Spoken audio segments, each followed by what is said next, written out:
What is up, guys? Welcome to session 9 of Linux Bash Scripting Intermediate Level. As always, I am your instructor, Kevin Downs. Today, we're going to be covering command line processing. Last session, we went over process ownership, set user ID and set group ID, restricted shells, other security features of Linux, the new group commands, statement blocks, and case statement. Today, we're going to go over getting data into scripts, manipulating positional parameters using set, sort, and shift, analyzing switches with Getopts options, and reserved variables, OPTARG and OPT-independent. We're also going to be talking about setting default values. Let's go and get started with getting data into scripts. So it's actually very simple. The best way to get data into scripts is by using that read command. So when you use the read command, it takes the input from the user, stores it in whatever variable you put here, in this case variable name, and then you can echo, "It's nice to meet you," and then variable name. It's going to give you the value of this variable, which has whatever value you type in, and it's stored here. Okay. Very briefly, I can show that and demonstrate that for you. So I do Control L. And I'm just going to create a simple script. We're just going to call it read.sh. All right, so we're going to do that. Then bash. We're just going to echo, "Hello. Who are you?" Question mark. Then we're going to do a read, and we're going to name that var name. And then we're going to echo, "It's nice to meet you." Oops. Should probably spell it right. "It's nice to meet you." Variable name. Okay. Now, if you guys notice, I didn't use a backslash here before the colon or the apostrophe because I put it in quotes. Okay, so it's going to take this as a little string. I don't need to escape that character if I use quotes. We're going to make that executable, and we're going to go ahead and run it. "Hello, who are you?" "I am Kevin." "It's nice to meet you, Kevin." Okay, easy enough. That should be a review for us, guys. That's the best way to get data into scripts. So now we're going to talk about manipulating positional parameters using set, sort, and shift. Set is a built-in function of the Bourne shell, C shell, and Corn shell, which is used to define and determine the values of the system environment. So we do set. We have whatever options we want to put on here, the name, and then an argument after that. And you can follow this link here to read even more about the set command. But basically, it's used to define and determine the values of the system environment, such as environment variables. We also have the sort command, which is a simple and very useful command which will rearrange the lines in the text file so that they are sorted numerically and alphabetically. By default, the rules for sorting are as follows. First, lines starting with a number will appear before lines starting with a letter. Lines starting with a letter that appears earlier in the alphabet will appear before lines starting with a letter that appears later in the alphabet. Lines starting with a lowercase letter will appear before lines starting with the same letter in uppercase. And again, you can follow this link to read up more on that. I can actually show that command to you. I'm going to do now. Let's look at some of my files here. We're going to go ahead and use a file called book. Okay, so I'm going to do sort book. Okay, and you see here no numbers, so nothing's there. I do have some spaces in this file, so you'll notice that those spaces were put first. And then A is obviously the first letter in the alphabet, and it's lowercase a here, which comes before uppercase A. We have B, C, D, E, F, G, H, I, J, K, L, M, N, N, O, P, and so on. And we have T lowercase and uppercase T. So guys, that sort command is basically just sorting the file alphabetically, numbers first, and then lowercase letters, and then uppercase letters, okay? The shift command is one of the Bourne shell built-ins that comes with bash. This command takes one argument, a number, and the positional parameters are shifted to the left by this number n. The positional parameters for n plus 1 to $, are renamed to variable names from 1 to $, or $, n plus 1. So let's say you have a command that takes 10 arguments and n is 4, so you put in 4. Then $4 becomes $1, 5 becomes 2, and so on. 10 becomes 7, and the original 1, 2, and 3 are thrown away. If n is 0 or greater than the $hashtag variable, and the positional parameters are not changed, the command has no effect. If n is not present, it is assumed to be 1. The return status is 0 unless n is greater than the $hashtag or $, or less than 0. Otherwise, it is non-zero. A shift statement is typically used when the number of arguments to a command is not known in advance. For instance, when users give as many arguments as they like. In such cases, the arguments are usually processed in a while loop with a test condition of $, just like this right here, and it's encased in double parentheses. This condition is true as long as the number of arguments is greater than 0. The $1 variable and the shift statement process each argument. The number of arguments is reduced each time shift is executed and eventually becomes 0, upon which the while loop exits. The example in the next slide, cleanup.sh, uses shift statements to process each file in the list generated by find. Okay.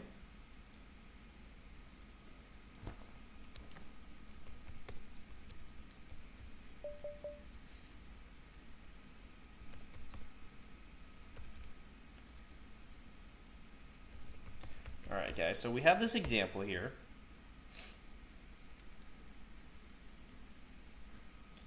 And I went ahead and actually typed this script up ahead of time, so that you guys didn't have to watch me type it.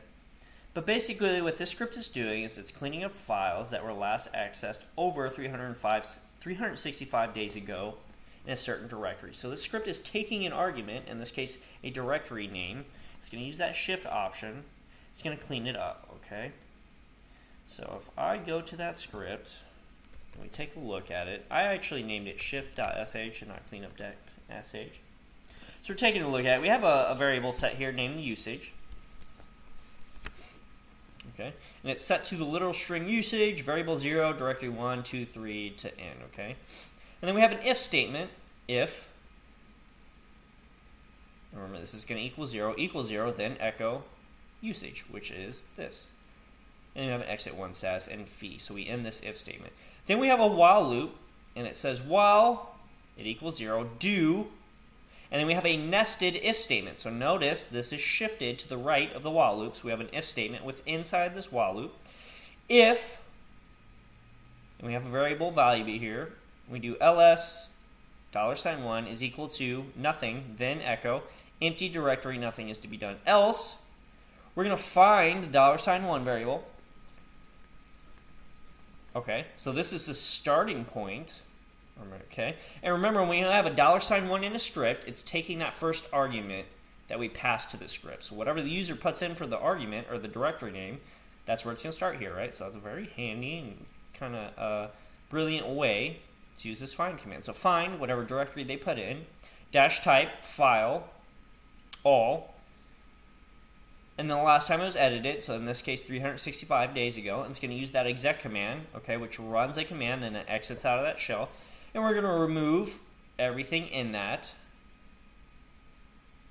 Okay, and then we're going to end this if statement.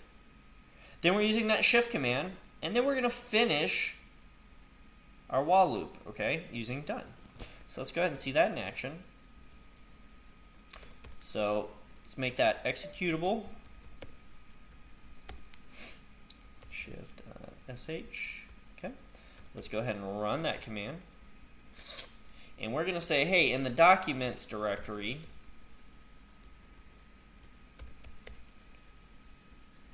cleared out. Well, empty directory, nothing to be done. Okay, so the documents doesn't have anything that's older 365 days. Let's run that command again, except this time we're not going to put anything. And it tells us, hey, you need to put in something, okay? You need to put in directory 1, 2, 3, etc. all the way up to n. So you need to put in a specific directory. Okay, let's run it again.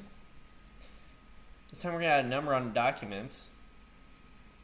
Okay, and it tells us, hey, that's not a directory. Okay, so this is a pretty handy script, right? It tells us if a directory doesn't exist, and it tells us if we don't put in a directory to specify a directory.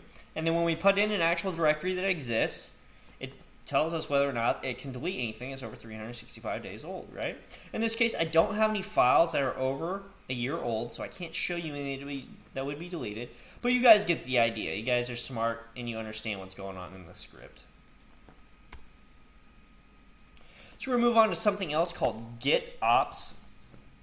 So when you want to parse command line arguments in a professional way, Getopts is the tool of choice. Unlike its older brother Getopt, and notice the S is missing here, it's a shell built-in command. The advantages are there are no need to pass the positional parameters through to an external program. And being a built-in, Getopts can set shell variables to use for parsing, which is impossible for an external process. There's no need to argue with several Getopt implementations which had buggy concepts in the past, such as white space. Getopts is defined in POSIX.